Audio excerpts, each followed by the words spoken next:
À l'annonce de nouveaux bombardements, ses habitants évacuent la ville de Beit Hanoun, dans le nord de la bande de Gaza.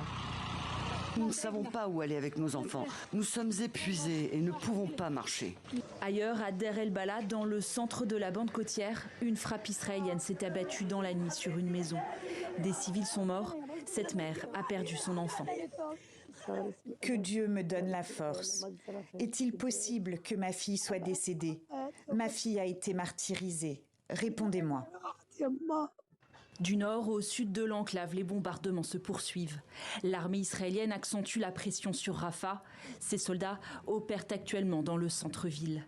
Depuis le début de l'opération contre la ville, 300 combattants du Hamas ont été tués, assure-t-elle.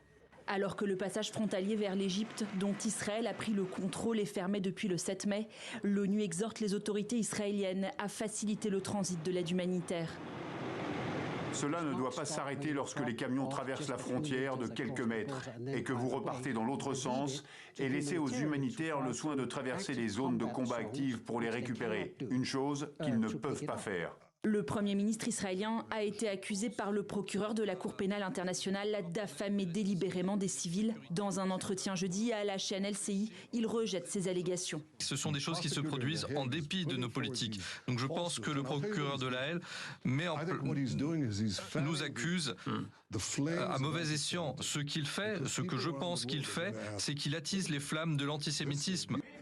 Israël annonce enfin avoir achevé son opération à Jabalia, dans le centre de Gaza. L'armée dit avoir récupéré les corps de 7 Israéliens. Il s'agirait de personnes tuées le 7 octobre, lors de l'offensive du Hamas.